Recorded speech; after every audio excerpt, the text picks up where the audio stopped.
WhatIfAltHist, take it away. We're in WhatIfAltHist is a guy on the internet.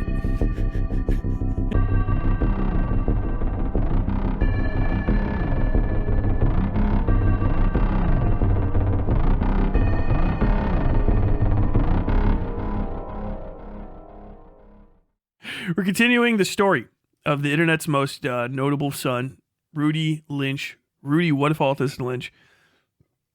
Last we continued, he had been discussing his travels through the world, his purchase of labor overseas, and him one-shotting himself with ayahuasca. Apparently there's a time code somewhere in this to skip a extensive amount of abuse from his mother.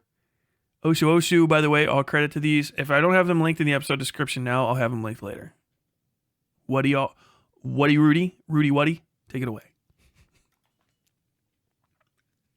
The period that came next for this for me was the most painful ever in my entire life. I realized I had suffered really, really bad PTSD. My entire existence felt like suffering. Whenever you sleep, the memories come back in a flood.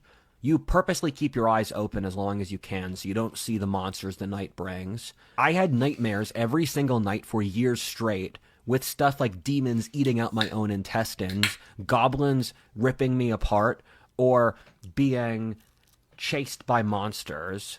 Sleep, or its absence, is the worst part of PTSD. The hours of shaking in the shower before you can sleep. The permanent suffering at all times is the worst. There were about a dozen.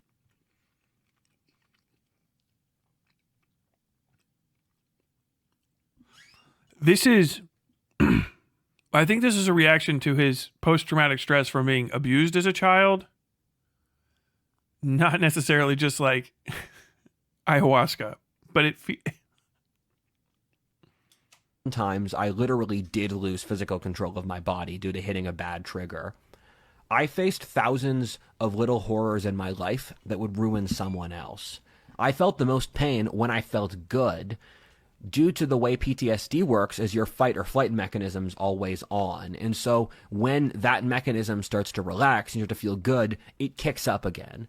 I was stuck in a permanent loop of hyperarousal, which ironically stops you from actually being aroused. You just need to know that physiologically.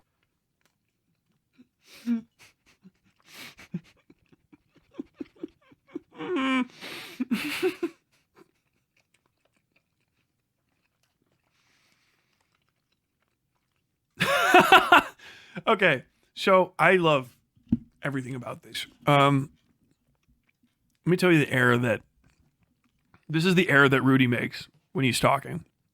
So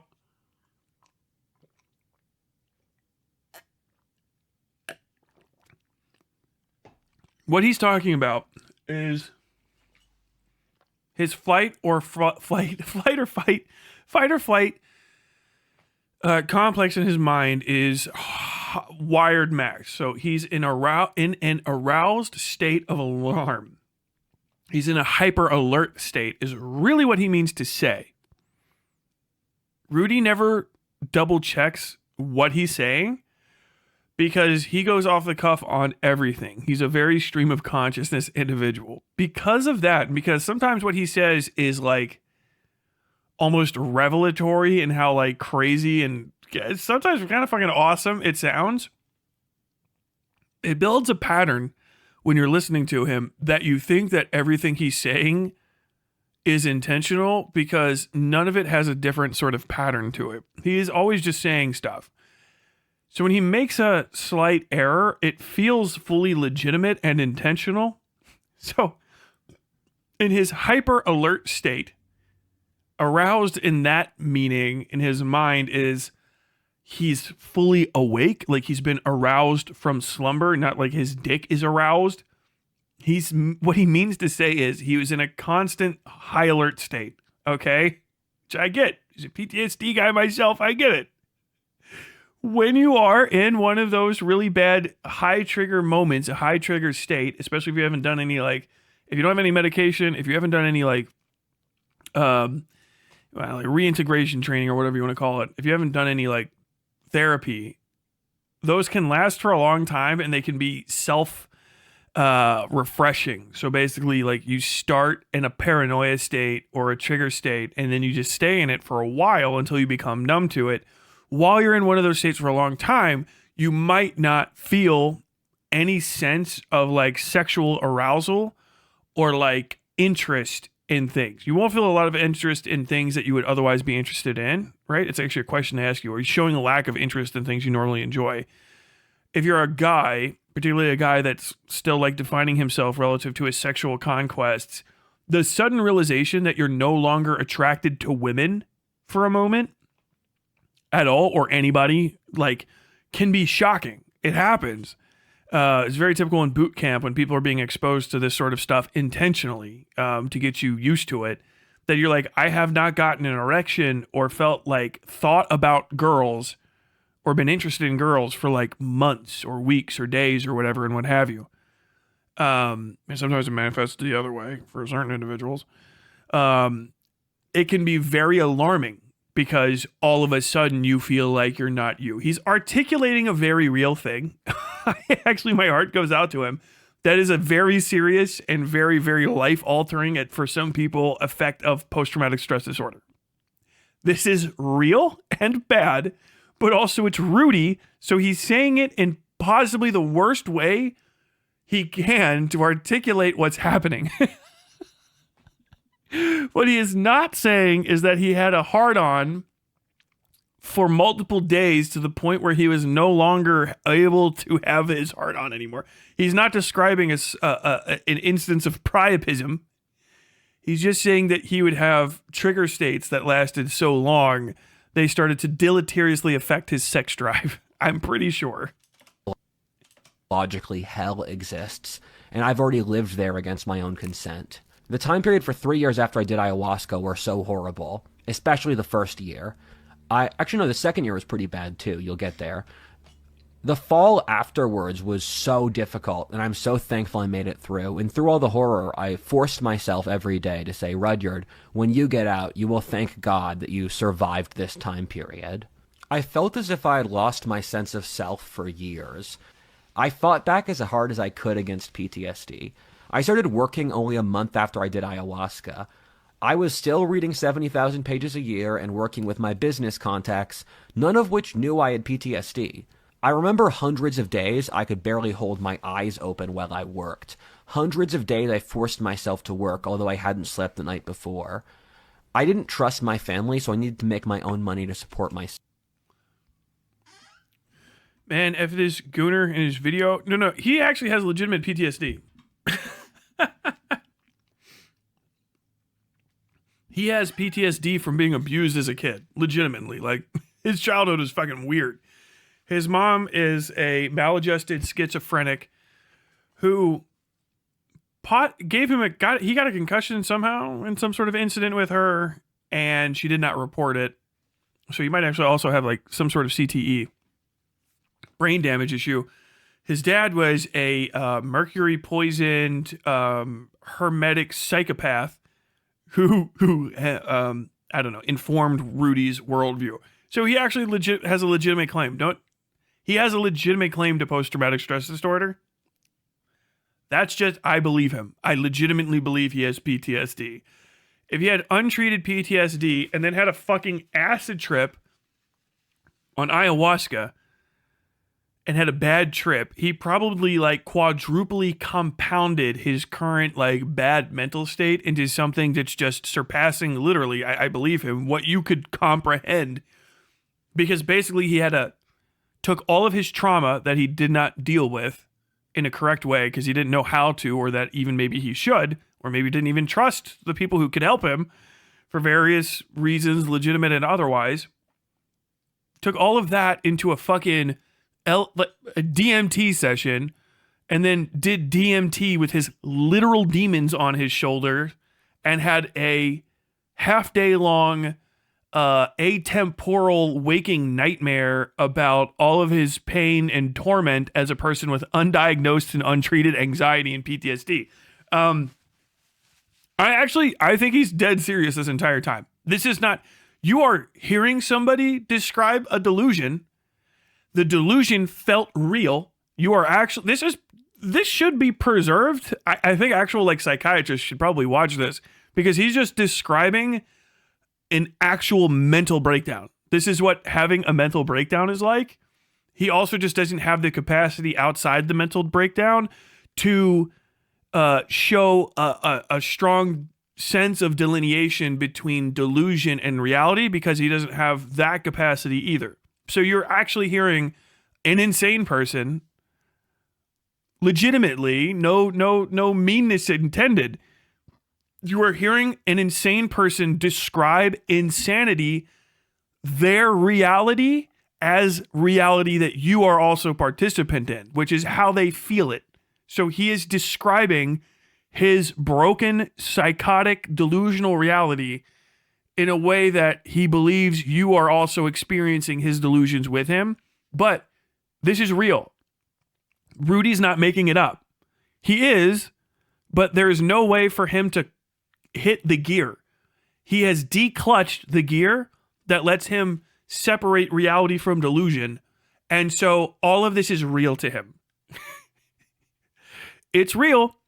Even if he was not ripped to pieces by a demon, for real, if his brain has given him the memory of being traumatically ripped to pieces by a demon again and again for 1,000,000 years because he had a bad trip, and he can't make himself forget that, then he has something that is as equivalent to it happening as if it had.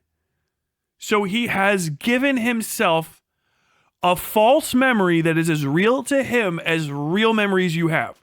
Your 10th birthday that you maybe have experienced and might have memories of, but is a little bit foggy, is as real to you as his memory of being fucking disemboweled through his asshole by fucking literally mammon. Those are two real things that happened to him. This is why mental health care is good. It's why sometimes you see people screaming on the side of a sidewalk. You need medication, therapy, and sometimes nothing can help you. This is crazy. I forced myself to work because I needed something to not go crazy. My life was too subjective. I needed something objective to not go mad. I would go crazy without work. And I was making bank at the time. I was making like $300K. It was awesome. I had a pretty good lifestyle back then. And my suffering was so enormous, I immediately tried to find methods to allay it. And I had a previous therapist who was a leftist who tried to drop me when she realized I was a conservative almost immediately. And I found an amazing EMDR therapist. And EMDR is something I cannot speak more highly of. And the way EMDR works is that they move a wand in front of your eyes, which hacks into how your brain processes information. I frankly think EMDR and ayahuasca are both breakthroughs in the field of human psychology. EMDR is very effective because... What is this? Eye movement desensitization and reprocessing. Psychotherapy treatment that is designed to alleviate the distress associated with traumatic memories. I think I've heard of this before. I'm having a very unsettling number 23 moment. Okay, I'm actually a little fucked up right now. Hold on. Okay. I've taken this exact picture before. I know it's not impossible, but I mean, I've taken almost this exact picture before in winter. I gotta dig up my phone. Okay. This is me feeling like I'm having a psychological break. I did not mean to bring this up. Now I feel like I'm in the chalk zone.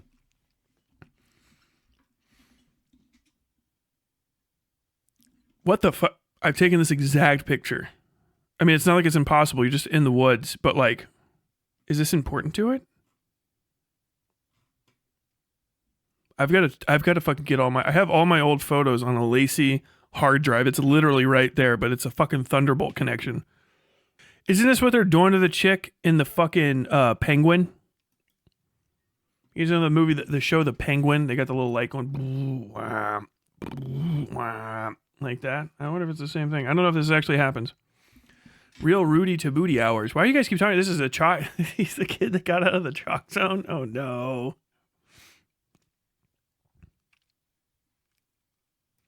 After a 2-hour session, you rewire how you process. How many tulpas do you believe exist in Rudy's head? No, the tulpas come out. That's what a tulpa is. You have an imaginary friend. When your imaginary friend starts showing up in the real world, then there's tulpas. Information. For example, if you were molested, you could say, I feel like a slut. You logically know that's not true, but you emotionally do. So you ask yourself rationalistic questions about why you believe yourself to be a slut. And then by the end, you force your subconscious through moving the wand to realize that it's not actually your fault. Because the nature of PTSD is that PTSD occurs when something outside of your frame of understanding occurs, which forces your mind to constantly assess for things outside of its understanding. And I had a really great therapist who did a wonderful job of cleaning me out. I like to thank him for basically saving my life, and that EMDR saved my life, and it's why I'm here. And and EMDR taught me that how we perceive reality is dictated by unconscious narratives we don't even think about. The journey with EMDR forced me to come to terms with that our entire civilization has these negative psychological beliefs that are just killing us. I still feel PTSD today, somewhat, 3 years after this started. I make this process sound way easier than it was. At the time, I was living in this 5-bedroom penthouse in Midtown Manhattan with a bunch of Indian tech bros from Dallas. They were fun guys, and it was a great deal. I got a relatively cheap side note. When I was in New York, one of my buddies took me to one of the most prestigious nightclubs there. I paid $500 to enter. And God, I envy the lifestyle I had back then. That was so much fun. Then once I got in, we got a table. I got blackout drunk. The club uses a ladder to put up a disco ball at 2 a.m. I climbed up the ladder before they could to mog the disco ball. And then they pushed me back into the club, and I would make fun of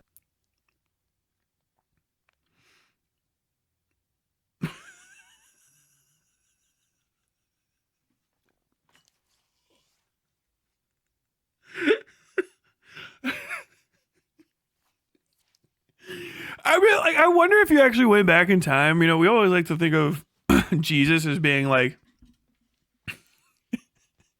you like to think of Jesus as being like, my Father who is in heaven looks down upon you and wants to write, you know. But what if Jesus was actually completely fucking cracked, just like Rudy is, and was just like, so I had a crazy lifestyle. I went back into the temple and I mogged the money lenders and traders until they left. Like, what?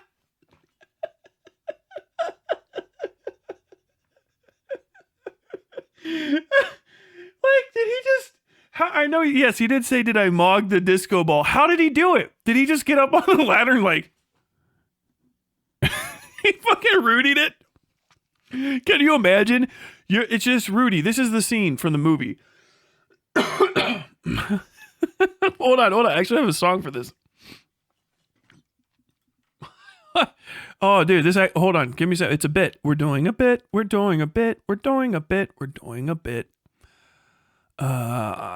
Let's see.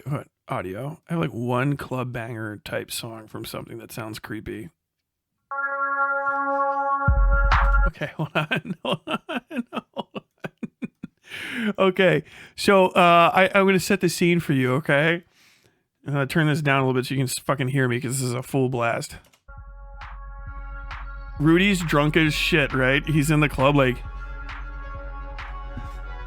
And he sees a ladder, and like there's a disco ball hanging up there, and he's looking around like, and he just starts climbing the ladder.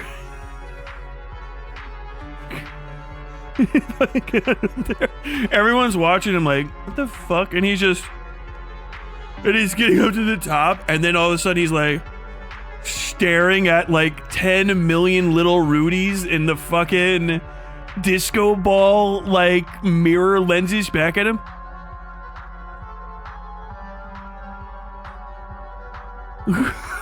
Fucking clubs just popping off.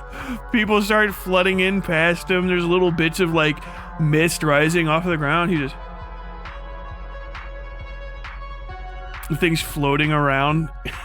all the little Rudies start laughing at him like woo, woo, and he's just, everybody just drags him down. He's like getting carried out of the fucking club, out of his fucking mind. Oh man. God damn it, dude. This is like one of the most top tier fucking things I've ever heard in my life. I love it. And hold on. This is just for the next one. This is a great, just whatever he says, I feel like this will fit. This is all horror music. This is all scary music from my horror and dark fiction podcast. People for being there as if they were silly and stuck up, and I would say, who are you? Why are you here? And what is your story? Because I was drunk and I was bored. The girls were 7s at best. The girls are not attractive enough. It's not a good place for game. You can't talk. The music's not good. Everything's overpriced. You should just never go to nightclubs. That is a true lesson that I have sacrificed for you. I have been to the club like 50 times and never enjoyed it, so that I could attain enlightenment, so now you no longer have to go to the club. Man, the summer of 21 in New York City was so much fun.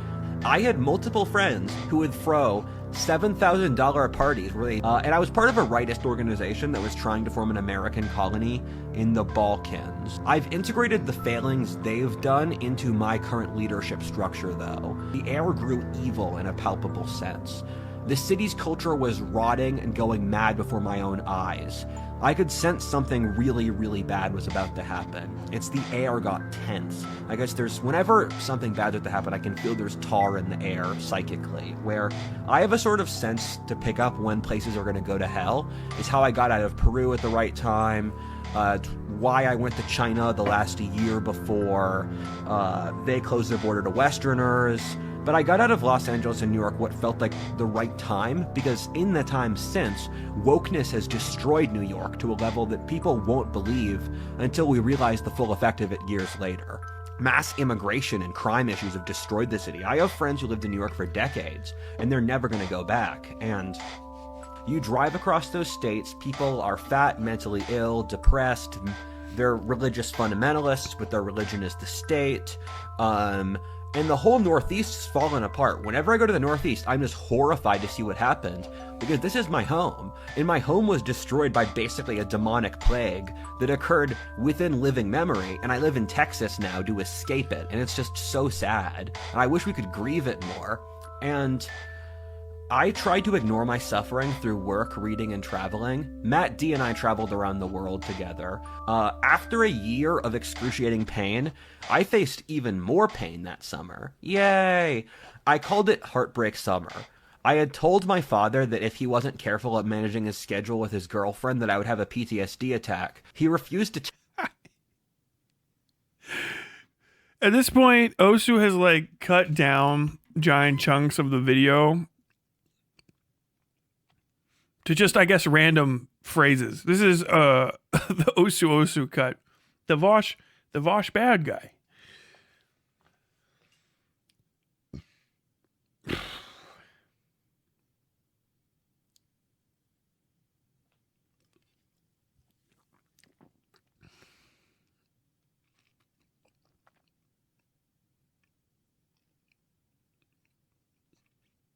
We could have just gone to college, man.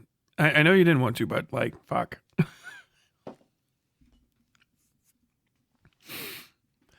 Wow.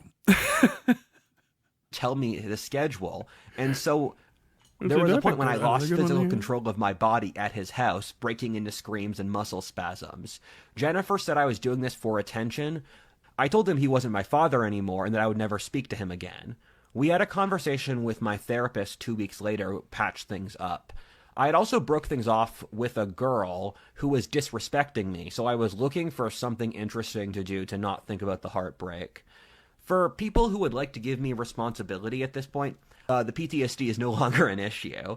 Where, let's say, if you're a black person and you have PTSD against white people due to slavery, I don't know, the left says stuff, you should talk to...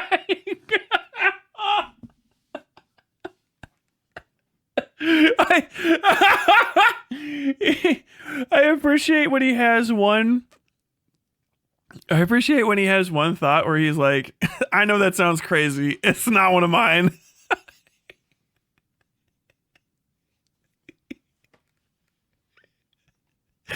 This whole fucking this series of diatribes and climbing up the fucking the fucking disco ball and seeing hell and being ripped 7 ways from Sunday by a billion demons, experiencing revelations from the first-hand viewpoint of a fucking ayahuasca trip, experiencing revelations.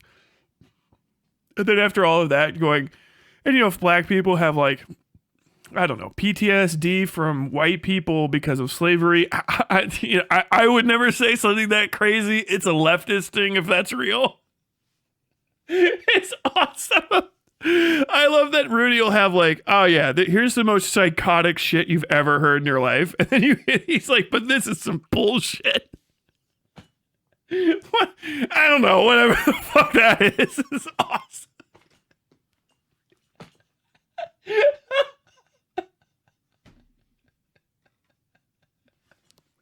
He said, well,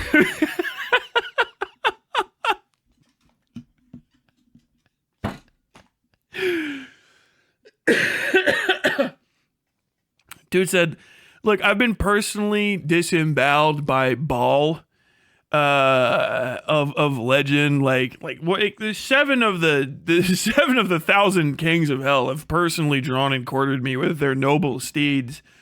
And I have been stripped down to my flesh and flayed alive to be used as a cape by Satan himself in one of his more elegant moments. All of these things and more have been done to me. But this black people PTSD from the slavery is... Can we bring things down a bit?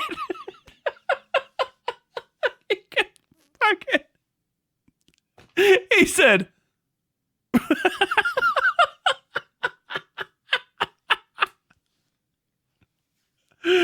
like, you know, when you're distracted by something, you got like your thoughts. Oh man, I have a sound effect for this. God, I've made way too much shit. Let's see.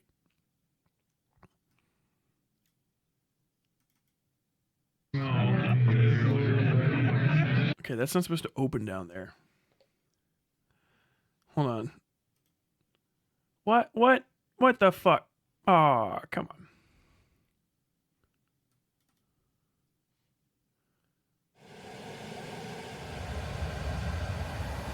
That's not it. I don't want it to be too loud, so I'm going to turn this down.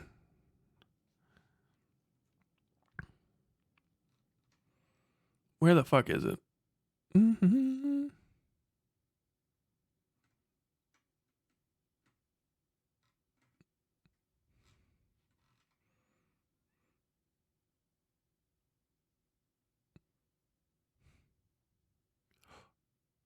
Ooh, is this on here?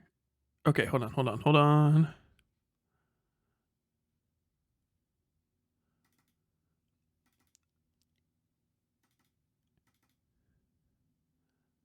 I think it is. Give me just a second. I'm sorry.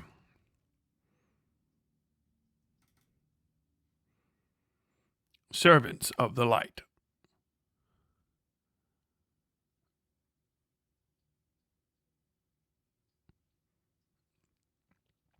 Here we go. So like, you know how like you have like your normal, like your internal monologue and you're just sitting around thinking and stuff and like you get distracted and somebody says something that like snaps you out of it. Like Rudy's sitting around with like, oop, I turned down the wrong one. I almost blew your guys' fucking brains out right there. Let me see. There we go.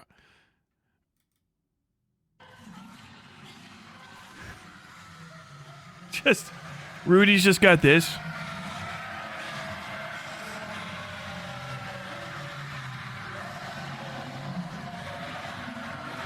And someone beside him is just like, you know, black people have PTSD from white people from slavery. Like, what? Like, yeah, I think black people have like a little bit of PTSD with white people from slavery, and he's just like,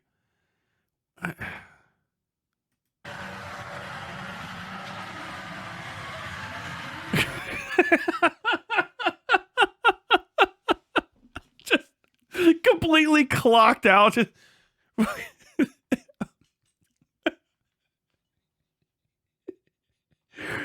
fucking, I just can't go around it. Fucking Rudy, how's it going? Oh, fine. Rudy. Rudy? Rudy, huh? I was just contemplating the shape of maps as they would be seen from God's eyes. Oh, okay. Did you want anything for dinner?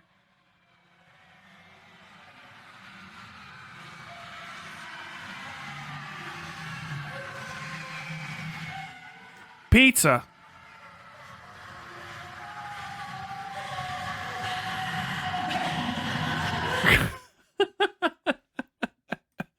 Fun fact, all those voices are me. Somebody left a comment on one of my fucking things. They're like, you come off a little unhinged. I think I'm actually a little afraid of you. I think you might hurt somebody. And I just couldn't respond.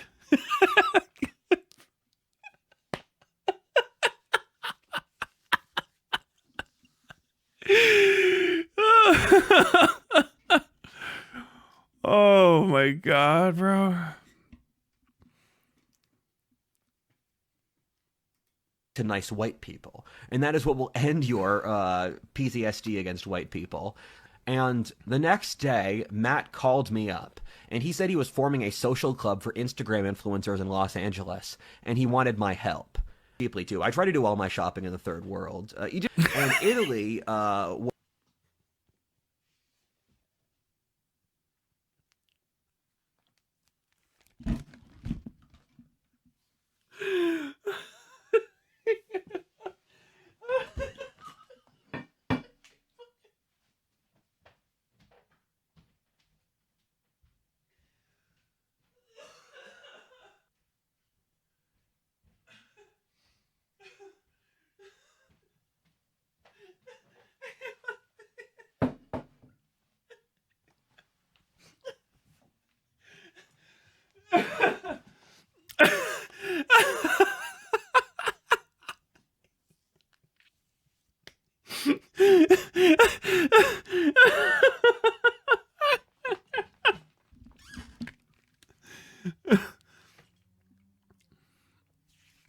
Oh my God. You know that meme from that old movie? I can't remember it. God damn it. It was the Mountain Man movie where he goes,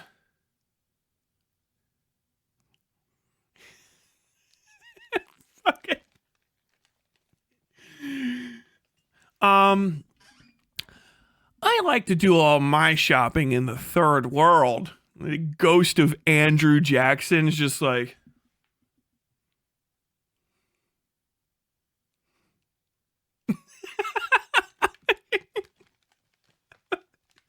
Robert E. Lee, like,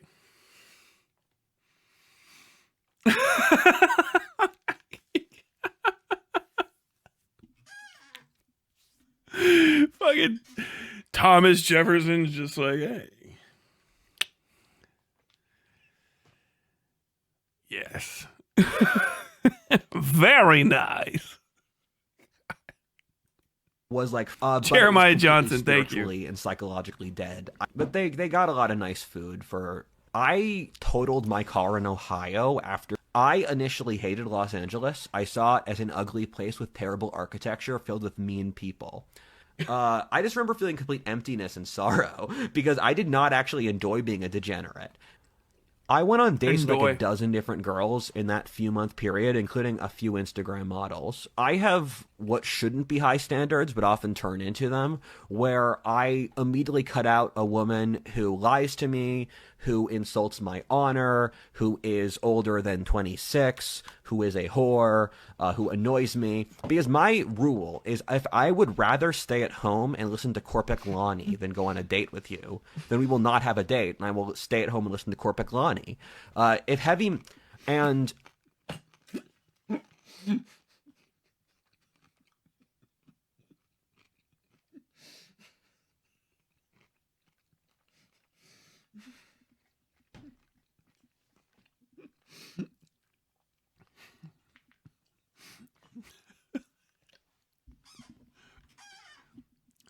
Silence. Jerusalem is speaking. I am Jerusalem.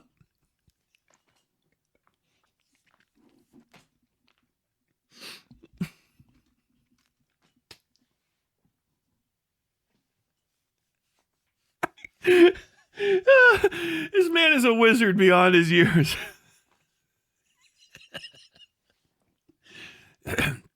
Silence, you aged whore. I have received a phonograph recording. Phrenologist from 1910. He speaks to me in ways you never will. My man is living. He's Nietzsche. He's fucking Friedrich Nietzsche. It's the same guy. Just an unwell little psycho with mommy issues. Fucking cunts.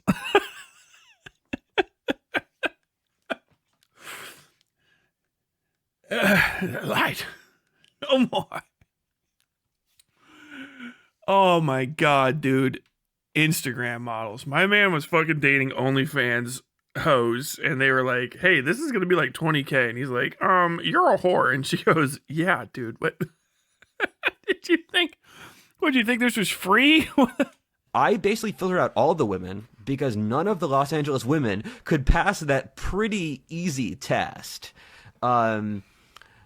Yeah, it's just an immoral, godless society. Beautiful people are often actually quite boring. After hanging out with a lot of beautiful people, I started thinking, okay, what next? I've attained this. What is the next stage of my life? I'm getting bored. Because if you want to really be cool, you should follow the fashion of Louis XIV and the 18th century French aristocracy.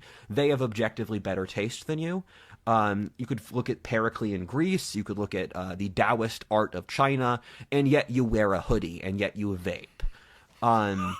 From the old... Silence! Jerusalem is speaking.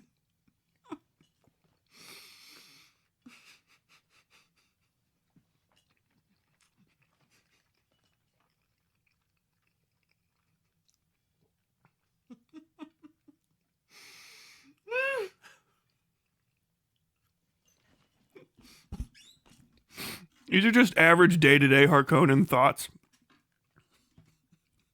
This is just... If you would have walked out, like, you know, fucking whatever his name is, Sid Rotha or whatever the fuck. May your knife chip and shatter. Cool. You just leave. What are you thinking of, Lord Harkonnen? Like, I learned of a woman who's over 26 and too beautiful. She has nothing to say. Floats out of his little... Dude, if I found out that fucking Rudy had a little oil bathtub that he fucking hovers out of to display his sonorous, soft-bodied glory with...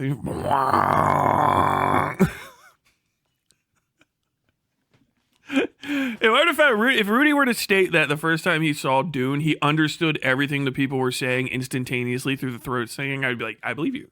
Yeah, you did. Even if you didn't, you did.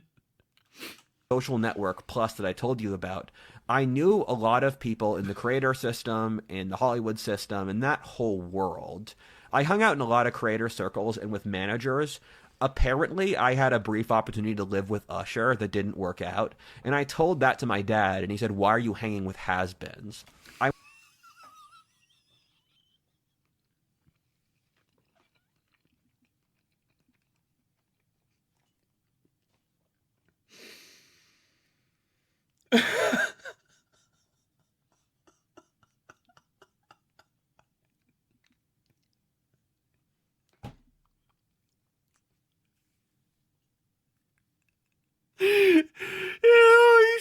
if Confessions Part 3 isn't about to be released, then why are we hanging out with Usher?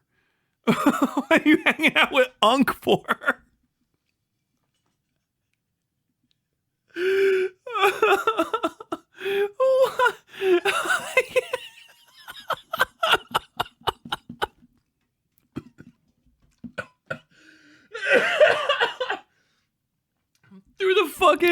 Through the fucking cloud of mercury poisoning, through the haze of time, his dad just, it's like, Usher!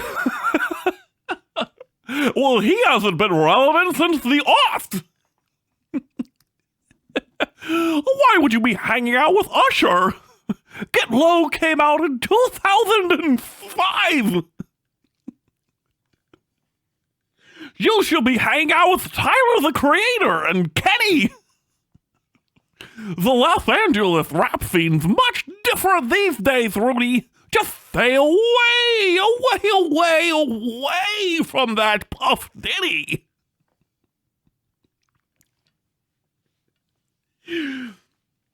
Oh my God. Dad, I'm gonna go hang out with someone named Usher today. Don't hang out with that have-been.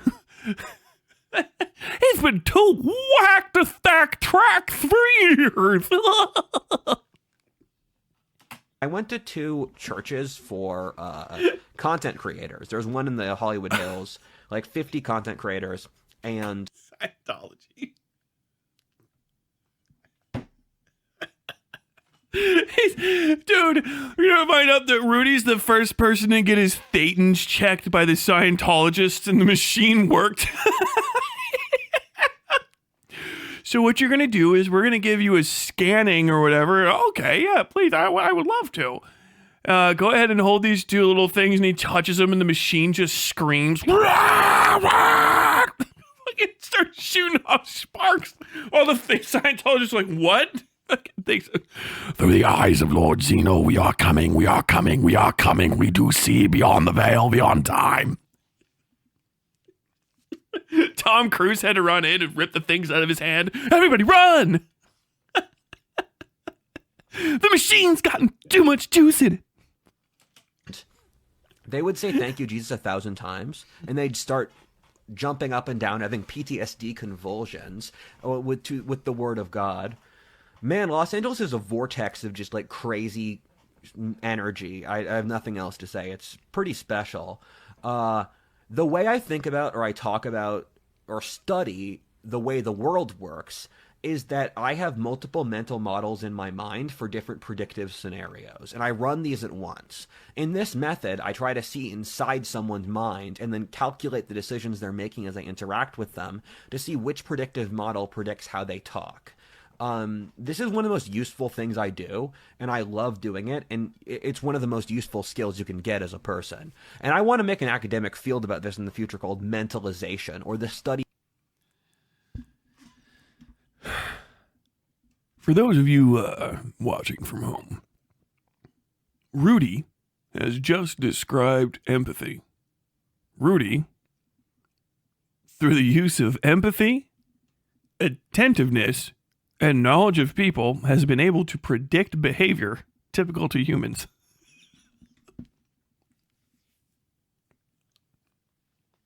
My man said, I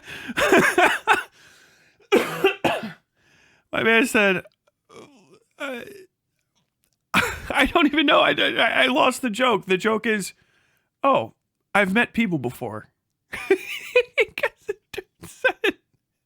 Fucking, wow.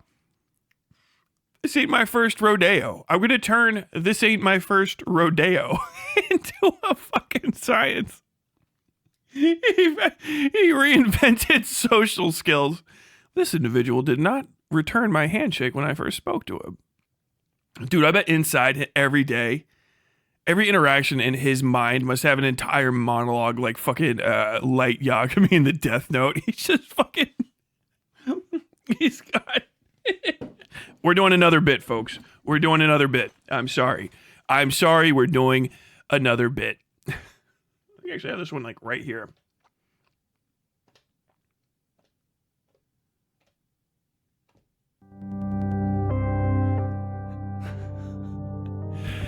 He's reached out to me with his right hand for a handshake. I'm going to let him know that I'm a human being just like him by reaching forward and shaking his hand. He's gripped my hand, but not as tight as other people have before.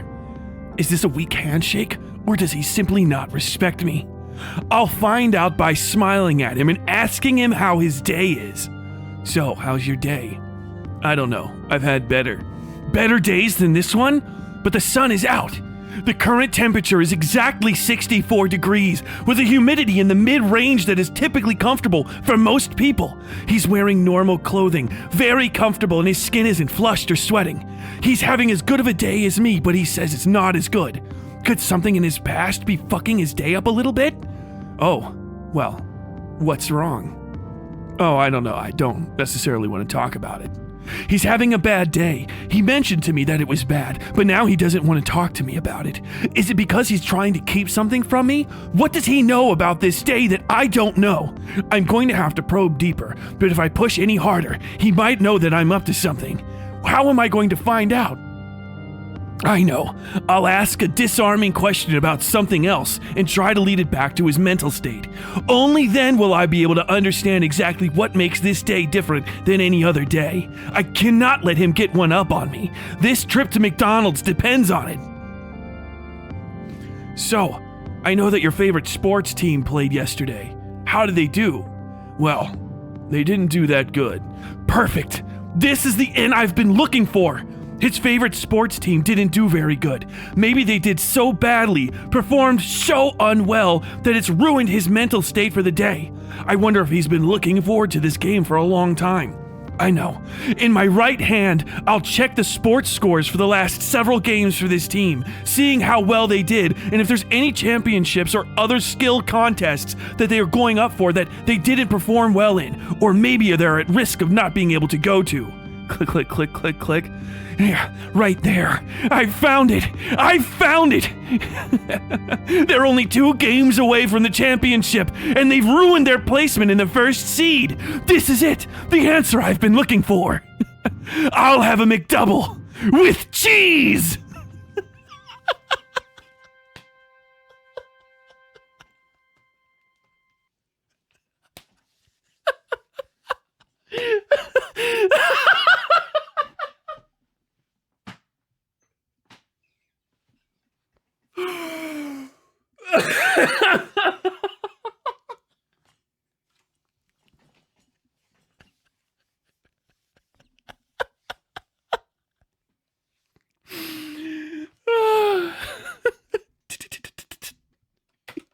If you guys didn't like that 5, that one's for me. That one's purely for me.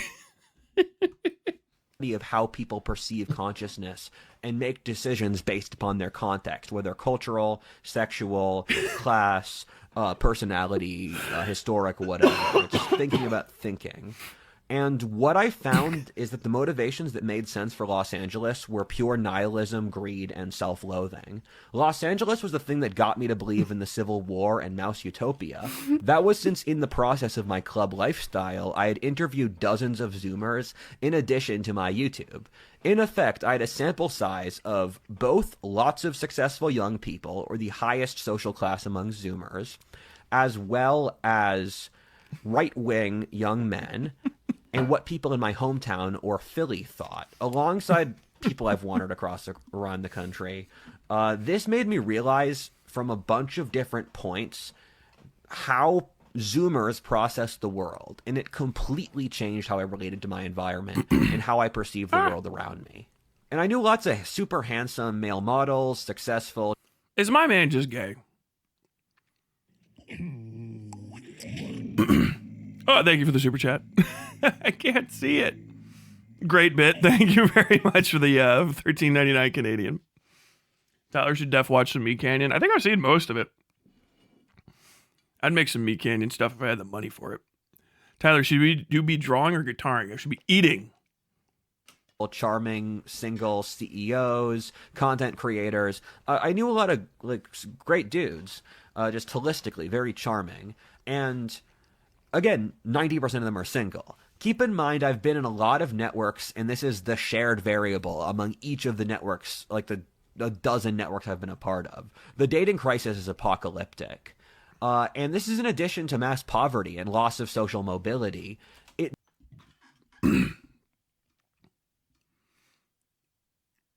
I think I've heard men described as handsome and by their name at least twice that I can for sure remember, and I think maybe more than that.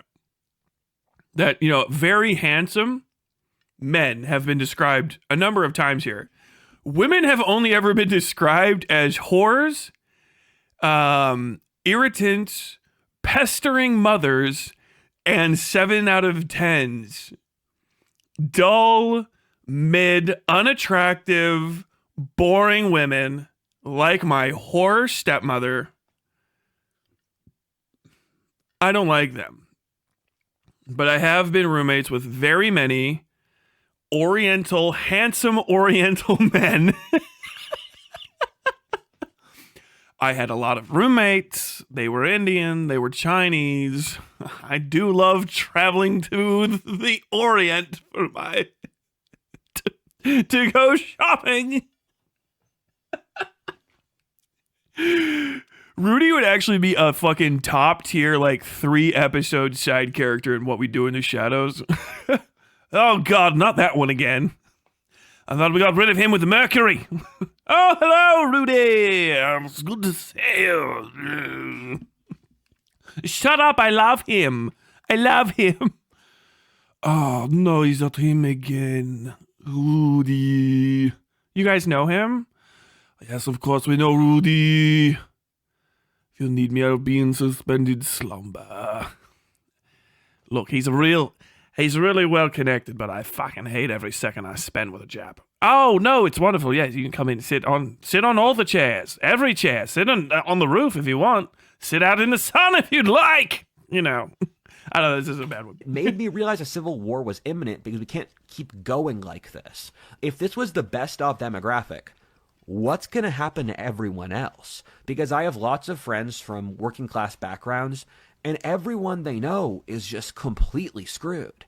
Because even for upper middle class, college educated people, the people I know who go to Harvard, they're still fucked up. Something very, very bad has just happened, and we're trying to ignore it. Los Angeles is also the thing that got me to believe in Mouse Utopia. Coming from Pennsylvania, I assumed all people in the world were basically religious, moralistic, motivated by supporting their families and by supporting their nation. I just assumed that all humans were like this at their core. And then in Los Angeles, I saw a complete different kind of human society, not really paralleled in human history that much. A few rare places with decadence. Because what I saw in Pennsylvania is what the historic record looked like. And I saw something here that is not paralleled in the historic record. This is worse, and this is Mouse Utopia. Because I believe in Mouse Utopia. For those who do not know, you should watch my video, because it is the only predictive model that explains literally everything. What I saw in Los Angeles is Mouse Utopia in action. Back to the topic. I see now that God had guided me to Los Angeles, given he needed to show me what would happen if I didn't start helping my people. Los Angeles was my desperate attempt to avoid the destiny that God had given me on ayahuasca. I was racked by the most horrifying PTSD, and I lacked the ability to realize my best self. I hated my own desire for excellence. I acted like a degenerate with other degenerates because I was purposely trying to avoid my destiny by doing the thing that was the most basal. Because I grew up in a Christian environment, and Christians would talk about degeneracy and chaos, and I was always torn between my parents' identity, which was more conservative, and the society's cultural values. Because my parents are more old school, same with where I grew up. So I was always trying to figure out these two things. And Los Angeles was a huge moment because I was investigating the lie I wanted to believe, which was that the old America was real. It forced me to realize that the values I was given by my people and by my family, they were the real thing. This modernity was just a lie forced on us against our own consent that we acclimated to. And when I could come to terms with this, I'd realized that the innate heroism and desire for God were the things that had actually protected me over the course of my life. The social club didn't work out, partly due to a leadership squabble, but also because we had a 90% flake rate in Los Angeles that's consistent there, where we would invite like 70 people to a party, and then like 10 or 7 would show up. Or you might say there's a degree of resentment I have here, and that's completely accurate. One of the girls I was working with was pretty attractive, and she had a lot of followers on social media.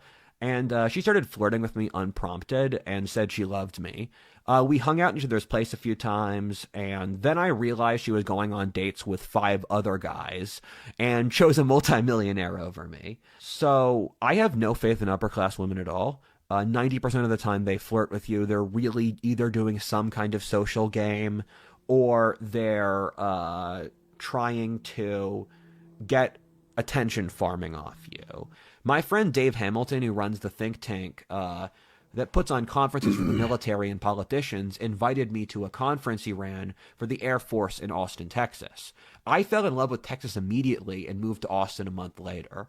I'm not going to flatter Texas too hard, though, because I know that if the Texans are rich for too long this century, that their insufferable arrogance will kill them in the same way as California was killed by the state's narcissism and solipsism and delusion, where California was a perfect place a century ago or even into the 1970s, and then it died. And Texas is a wonderful state now, just don't mess it up. This period was also instrumental in that I met most of the people who would later become the leadership for the conservative faction I founded later, or the people who became my new best friends, who are capable, intelligent, moral, and driven. I could never have asked for better men. I shed all of my previous friend groups, whether Los Angeles plus Texas. He lies and says that he don't love them. Couldn't find a better man. He dreams of hell, he dreams of pain. Can't find a better man. Can't find a better man. Can't find a better man.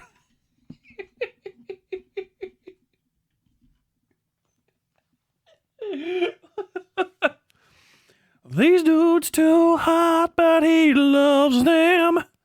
Can't find no better man. He has some roommates he hangs with. Can't find some better man. Can't find no better man.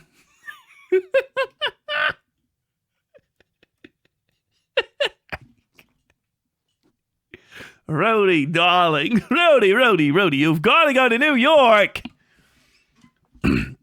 The scene is not right for you out there. You can't go to Los Angeles trying to find the types that you're looking for, all right? If you want the little bookish one, a little bit of facial hair, and a nice, big, thick library of books in his house, you need to go to New York City, and you need to have yourself a train pass up to Boston. You can't just be sitting around here letting yourself waste away. West Hollywood's for a bunch of those soft boys with hard bodies. They're all brainless, all packed into gyms. We get rid of the WeHo bullshit. You need to be in Soho, okay? Get the hell out of here. Tribeca, honey. Get back to the gardens. Get out of there. fucking madman, dude. My dude is never going to stop mentioning his fucking roommates. Another handsome boy that I did spend a lot of time with. Jesus Christ. He actually needed to go to one of these boarding schools and fucking just start handing out blowjobs or whatever the fuck it is you British people do when you start wearing them knee socks. So he could just figure out who the fuck he is. This is why you don't take fucking orphan Victorian children out of the appropriate fucking environment. They detach themselves from reality. They need verbal abuse from school mistresses, okay? And they need to be locked into a series of rooms unobserved so that they can go to Narnia and fucking like touch each other between classes in a series of mahogany scented fucking ancient rooms, wizened professors. This dude needed a Hogwarts house worse than anyone. Harry Potter ass. Dude, he's the fucking, is this the fucking villain from the Harry Potter movies? Actually, is this the fucking half-blood, the half-blood prince, the cursed one? God damn it, dude. Pennsylvania College, among All right, in the background, somebody asked me to draw a has-been hotel hell of a boss sauna. I have seen 10 fucking pictures from that show, and I can't remember a fucking thing about what it looks like, so I'm just going to draw from memory what I think these things are. And the only close friend I kept was Merrick. And Merrick and I became incredibly close as he was instrumental to every part of my life, and he is one of the few friends I kept from earlier. Thank you again, Merrick. And he started working more integrally in my business. But Merrick, I need you. I know your train leaves at 8 a.m. and you've got places to be. And I've seen all the letters from your mother, Merrick, but you're my partner. You're my partner in everything, Merrick, and you can't go. I know you have places to be and you have your betrothed and all of that, but you can't leave, Merrick. You can do anything you want in this life, but you just can't get on that train. You just can't get on that train, Merrick. Anything. I don't know why. I canceled Dude, Rudy without a transatlantic accent just doesn't work for me, man. Trip since I was doing some stuff for the Air Force, and I was worried I would get us all killed with that affiliation. I had a major turning point at this part of my life where I no longer wanted to die in battle, which was my fantasy ever since high school, since I realized that I was too important to too many people. It would be irresponsible for me to die. And we made the decision to not contact MI6. That was quite satisfying. We did not talk to MI6. Okay, yeah, I get it. The next part of the story is something I had never anticipated. I keep on saying different parts of my life are the most painful since my whole life has been so incredibly painful. This is definitely in competition for being the top competitor, both living through it and having to psychologically process it as an adult. There was this moment when I was in Texas where I thought to myself, if I was raped as a child, how would my life be different? I wondered, since I had previously had PTSD upswelling, I was going to go ahead and bleep. Hear it. Thank God that's over, man. Thank you. My mom was obsessed with the CIA and had read... I don't know what I skipped, but I'm never going to go... I'm never rewinding. Never rewinding. It's a perfect place to skip forward to. You know what? As a matter of fact, I'm going to give it another 10 minutes. Kill me. And I...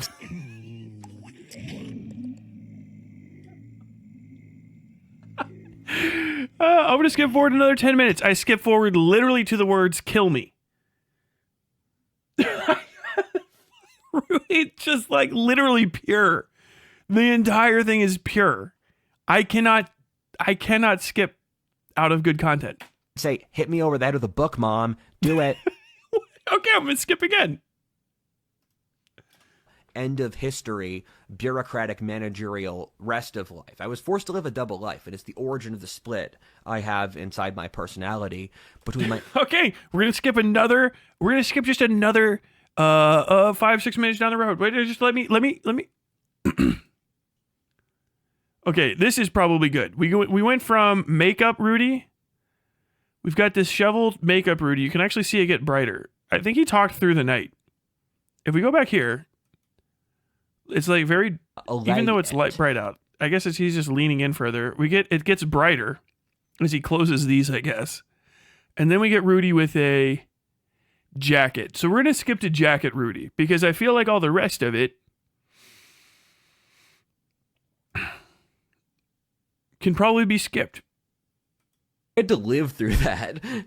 After about 6 months in Texas, I realized I was addicted to comfort and what I was doing now wasn't living. I'm glad he said the word "furt," because there's a world where he didn't say the word "furt," and that means that he wouldn't have said that he's addicted to comfort. And I thought it was going to go a different way, but he didn't, and that's good.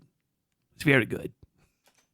In our current society, we have this ideal of living a normal, happy life. And what that means is just being married and being materially comfortable. It really means just having money. But doesn't make people happy. I've tested that thesis. So what is living about?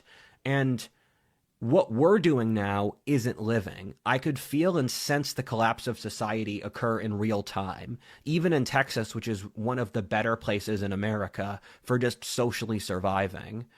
And Oh, this is horrible. life today has this horrifying postmodern terror to it that's difficult to articulate in a real way. I can feel it, and I feel really disgusted with it. The way we live isn't living.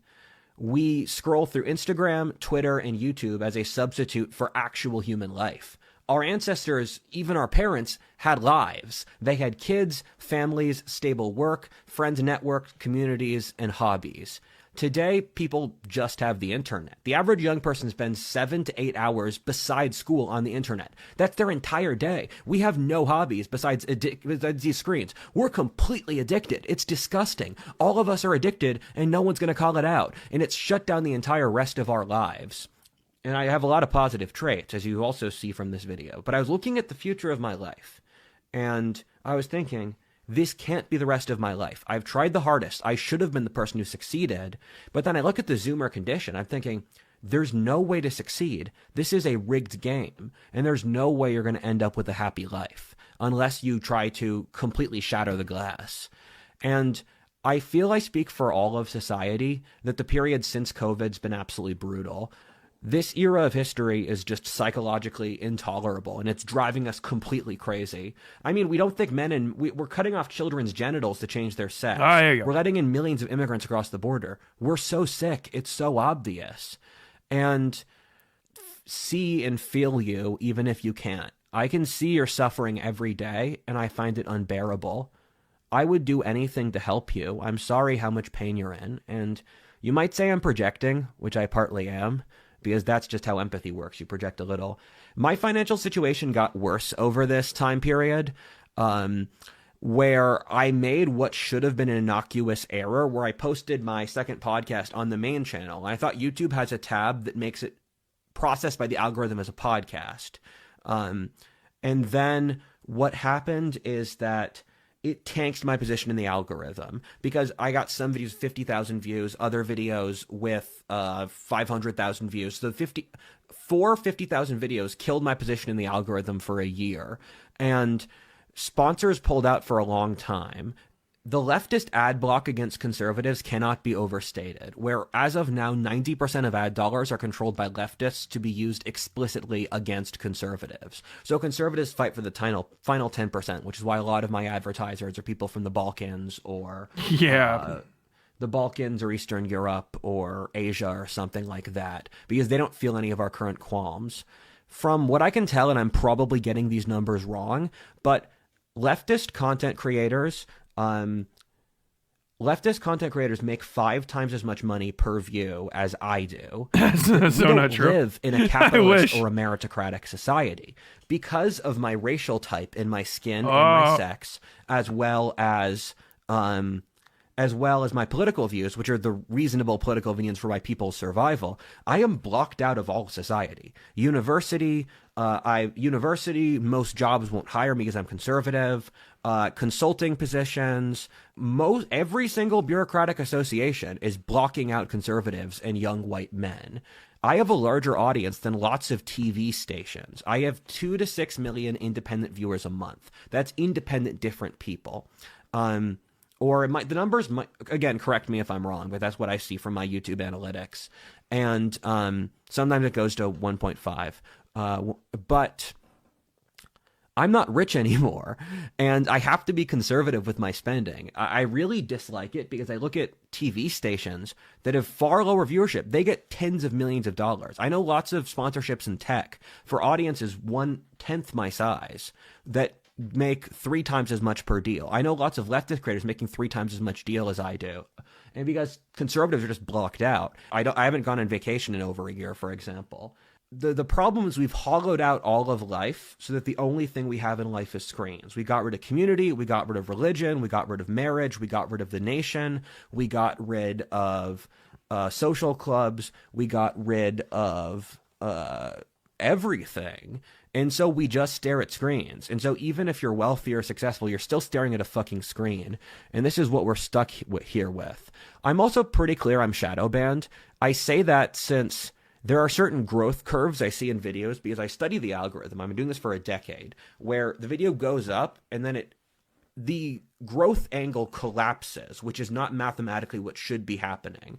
And YouTube has a tremendous amount of records for shadow banning conservatives. I have significantly more subscribers than I had before, but I'm making less money off ads. I'm making less money off sponsorships, where I was making significantly more money 3 years ago and 2 years ago when I had a third of my current subscribers.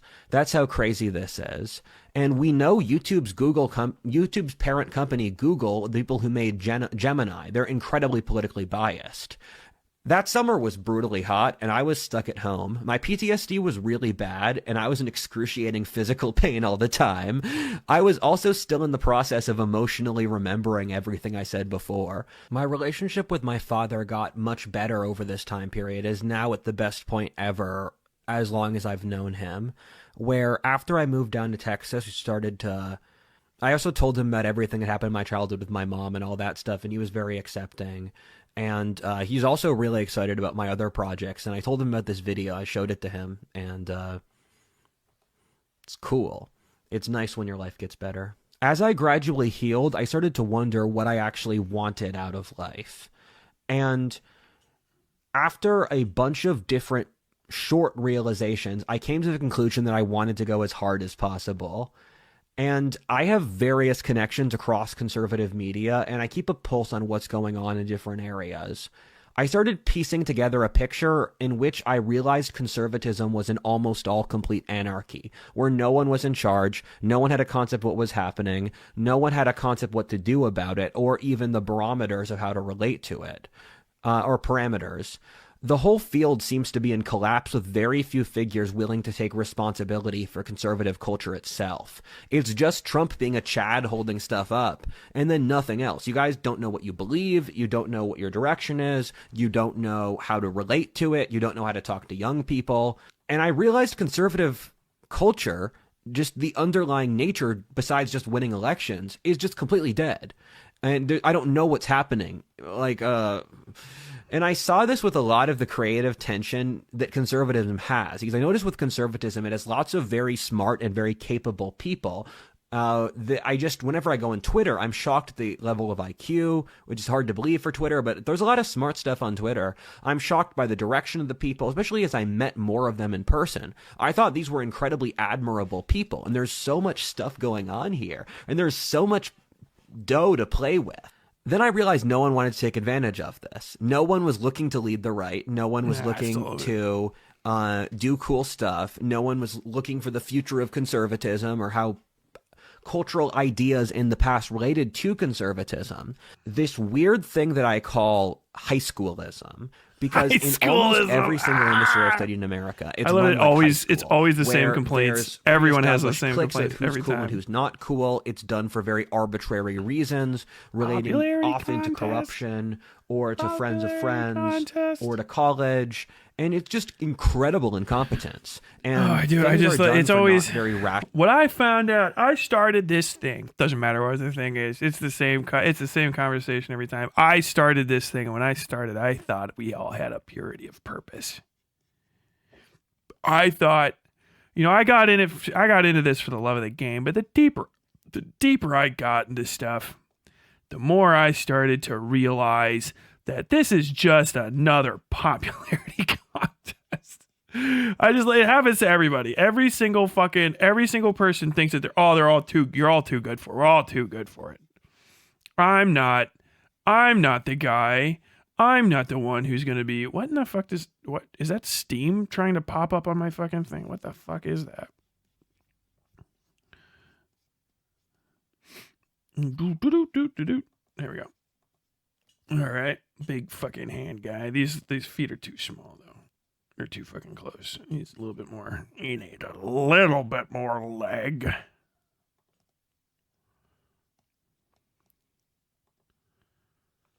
All right, there we go. But it's just so funny that every fucking time somebody does something like this, it's always like It just happens again and again. I hear it. I've heard it in the commentary. People have said it. I've heard it in politics every fucking time from every side. Oh my God, it's just another fucking. Oh, everybody's so cliquey. It's a Mean Girls Club. It's fucking so good. It happens every fucking time. Every fucking time. Yeah, that's a little too long right there. All right. I just wanted to make that comment. With the bureaucracy crushing everything. And I found this with the military-industrial complex. I found this with academia. I found this with the tech parts of the tech industry. Another part of the tech industry is really aggro and really capable. And just almost every single industry I could see in America seemed like it was high school. And that shocked me. And we're just so corrupt and we don't notice. And modern society seems like a ship that's sinking and no one noticed. I met a girl who was part of a eugenics organization. I personally do not support eugenics. She wanted to be in a polygamous relationship with a great man. And apparently I had good genetics in her worldview. I want you to be passively pleasant enough that I enjoy the act of being with you. And my current issue with dating is I can get lots of women who I can sleep with. Stuff like this people get super sensitive about because there's a degree of envy and there's a degree of are you lying? But my thing is it's relatively easy for me to get women to sleep with. And it's very difficult to find women I respect enough that I would marry her or even date her because that involves me seeing her on a semi-regular basis. And I'm just not in a place where just the passive quality of person, like, do you not lie? Are you nice to me? Do you treat me with respect? Do you not insult me? These are just the basics. And then most young women I meet, and again, I've had like sample size of dozens. I was going to Kurt Doolittle's conference, and then I stayed at her dorm in Harvard for a few days, and we'll get to more of that later. That becomes a bigger subplot later, I believe. But none of the Harvard people could do shit. It was so crazy. And I was talking to a Harvard professor, and I could sense that he was a good man, and he was a man that I can respect. Oh, it's this. And so I won't say the name or any of that stuff, but I was talking to him about human sciences, and he said, I only look at stuff with data. If there's not data attached to it, I refuse to look at an idea. And I said, you've cut out 85% of human thinking. And that was what I thought talking to Harvard, talking to different people there, that these people have incredible tunnel vision and they can't see their whole environment. And they had no clue at all what's happening. The American elite has no idea how much normal people are suffering or how things are falling apart. Another story, when I was at Harvard, I was at a cafe because I didn't get much sleep the night before. So I went and I was exhausted. Was barely conscious. And then two relatively attractive women sat down in the seat next to me, and they were surrounded by the Harvard Comedy Club. And they were trolling me. Open your bag, kid, because I use Mexican artisanal bags. I use leather artisanal Mexican bags. So I showed them the bag, like, who are you? I told them about my life. I told them the stuff I had done, about all those things. And they were super impressed at the end. They started out with roasting me, and then at the end they were congratulating me because I was showing them how I was carrying an Esteban cigar, which is one of my favorite brands, next to JFC Full's History of Western Warfare, next to the leather bag. And with each story, I was telling them more about my life. Just obliterating. They said, we're so glad we were in a... Just absolutely fucking obliterating the fucking Harvardites with fucking money. Having just too fucking well connected for the fucking Harvard people. They're like, all right, well, I mean, I guess if you're fucking loaded. The Harvard Comedy Club. It was the Comedy Club or was it the Lampoon? You guys ever seen Succession? Oh, I know that guy. We went to Harvard together. He was at the Lampoon with me. Fucking.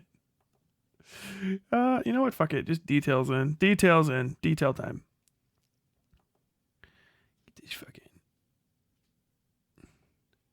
Get this going here. All right. Okay. Sorry. Please. Timeline where we got to meet you.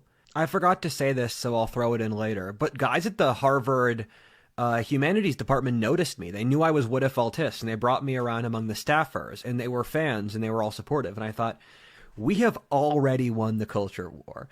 And you find with a lot of the science authors that people don't believe in the blank slate, and this is a bipartisan position. They don't believe that in innate progress. Religious departments don't believe in secularism anymore, or the disenchanted universe, or objectivity or separation. These are all complex things. I got to make a video about them, where the science doesn't believe the left anymore. The left's operating out of a century-old science, and we haven't noticed yet. But their order is weakening and has nothing holding it up left. Things also just got worse as I saw more of the world. When I try to understand someone or something, I try to see the inner logic of their thoughts. Basically, what mental assumptions and what parameters of their mental process would their operating system have to be in order for the choices they reach to be the logically consistent outcome inside their worldview. Because everyone's logical by their own definitions. You can see their thoughts to see how their mind works. And I saw that society was facing something vastly worse than what I had imagined 2 years before. The abbreviated answer I like to say is psychological Black Death and mass utopia. When I moved to Texas, I was coming to terms with these emotionally and the fundamental reality that mouse utopia was something very real, in that it would take people's souls or their mental concepts of the world. The Nazis, the communists, totalitarianism is a demonic plague. And I use the word demonic because the ancients and the medievals saw demons as negative psychological archetypes, and those exist by definition, and they're spread socially as well, which is the nature of culture. And so we have had these negative psychological manifestations take over our entire society, especially so our ruling class. Our ruling class is run by suicidal, deranged, nihilistic, insane people. Yeah, and we don't notice. And this is all stuff that's obvious. Every single field, Hollywood, academia, corporate America, is controlled by these negative psychological archetypes that want to kill us all. I have more experience with how bad insanity can be for obvious reasons, and so these things weigh on my mind very heavily. I'm pretty young, and it took a lot of time and effort for me to handle being responsible for this future after having lived through so much trauma. It just felt deeply unfair. I faced the childhood I did, and now this is the social and political reality of the situation. This feels cosmically unfair. I'm sorry. It's just reality. And I can't say how many nights like Rudy just mogged all I of begged us to have my fate changed. How many nights I begged God that this didn't have to be my life. Nowhere I looked were people talking at the population crash, people talking at the psychological breakdown of Zoomers, how Zoomers are constantly overworked, how everyone's depressed. There was no leadership. No one was even thinking about it. That's the horrible thing. Past a certain point, when you think so much about this stuff, you realize you have to do something about it. I don't want to have to live with this bullshit. So why am I supposed to put up with this? I'm the one who has to get the rotten end of the deal with the DEI stuff all the time. I am the exemplification of what DEI hates. I am an upper-class, white, Protestant male, talented, yeah, get high it, status. Rudy. I am exactly what leftism hates. And they tricked you into thinking it's caring about black people. Oh, God. And I like to say that the problem is I'm stuck here. And I'm going to be stuck here for a while, hopefully, because I'm so young. And so I kind of have to intervene in the game as my top motivation for establishing a sort of society where I can have children. Yeah, I've cried about a dozen times about that. All right, God bless you, Rudy. I realized that whatever I had to do, I had to help American conservatism. I live and die by rightism. If the right loses, it's because I'm dead. A little over a year ago, I had a dozen friends hit me up in a 2-week period saying that I had to form an organization of my contacts of sharp, young, rightist men. People frequently tell me I have the largest network of anyone they've met. But my attitude is I'm here to empathize with others. Whenever I talk to someone, I say who they are as a person. And then I ask them, what do you want from me? And so I'm here to help you. So if you have certain tasks you'd like me to get done in a peaceful and ethical and loving way, I'd be happy to. We are a human capital organization, which means we exist to improve the human character of politics and society. I believe in masculine excellence in a straight way, and life is better with friends. For the media company, we're making a magazine soon, and then we ultimately like to make video content to be a sort of news or traditional media is really bad and really lame. And I would like to be a person that you can trust, where you can say, Rudyard vetted this to be honest, because I've been lied to so many times in my life that I don't want to lie to someone else. I read enough history, and when you read enough history, you realize that people get fucked over all the time, and it's so unfair. If no one else is going to do this, I'm going to try my best. And I'm excited for the media company. I think they could do really, really well, and I think the media companies oriented around living history or looking to the past, enjoying the present, and preparing for the future. I am a person who I need to have space in order to lead or in order to make decisions. And so I believe in the decentralization of power, where this is a radically decentralized. But I built my leadership structure off actually pirate warbands and Cossack warbands. I say because I'm Irish. That's a cultural tick. My attitude is that for these sorts of things, culture itself is the most important thing. Yeah, but the thing with culture is it creates an underlying almost nuclear core in human nature that allows you to do a lot of different things. And the thing that we're failing the hardest at is culture. And most of the West's issues are cultural problems. And I take complete responsibility for solving the West's cultural problems. We'll get to that later. But yeah, that's what we're about. Upon my honor, I will maintain the quality of this organization. Your son, if he leaves my organization, he will be more handsome, he will be smarter, he will be braver, he will be more charming, he will pass on your ancestral line. This is my duty. You have my word of honor that I will try to make your son as good as possible. And I'd like you to help hold me responsible for not slipping up. And every great empire was formed because men took responsibility for holding each other accountable to get better. This is just so dope. Like, I really love the act of being a leader. I feel truly alive for the first time. I can feel your energy and I can connect with you even through the screen. There's nothing that can beat the feeling of speaking in front of a crowd, channeling its energy into your words, and as you breathe in unison with the crowd, there's nothing better than holding the knife of decision in the air, where you're about to make a decision, trying to figure out. Oh, there he goes. He's got it. He's fucking got the strap, bro. It's so hype.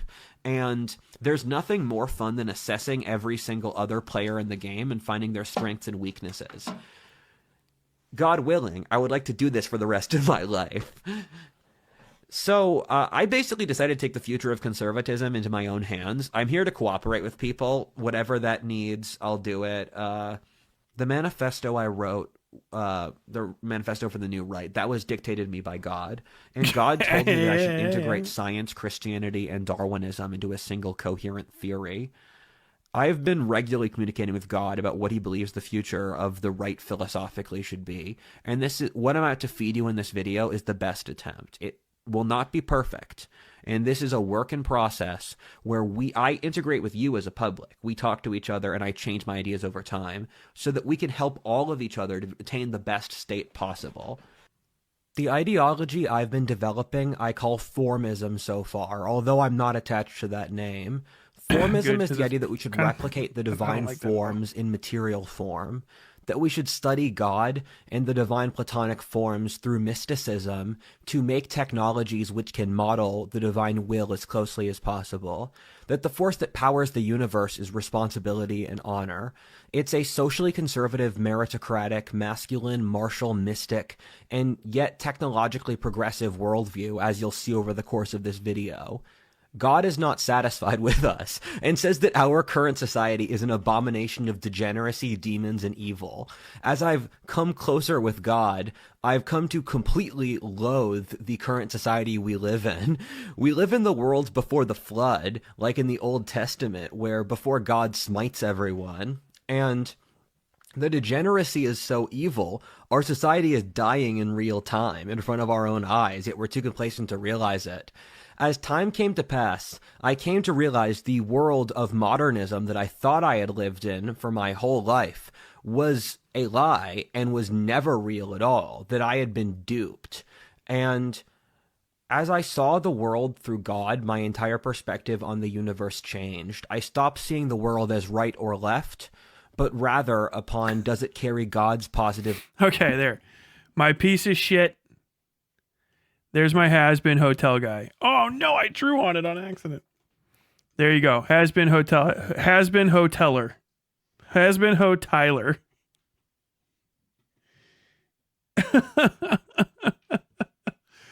It looks like shit, in my opinion, but let me see. is that showing up? Let me fucking. I don't need everybody to see all my files on my computer. No. Don't. Please don't. Please. Oh, God, I was clicking on the wrong thing. I almost shut the entire program down. Hold on. File. Export. Yes. JPEG. Save. File name. ASDF. ASD AEEE. Okay, save. Okay. Make sure that that's saved. Bring up all these files. Oh my God. There we go. Okay. What the fuck? WhatIfAltHist?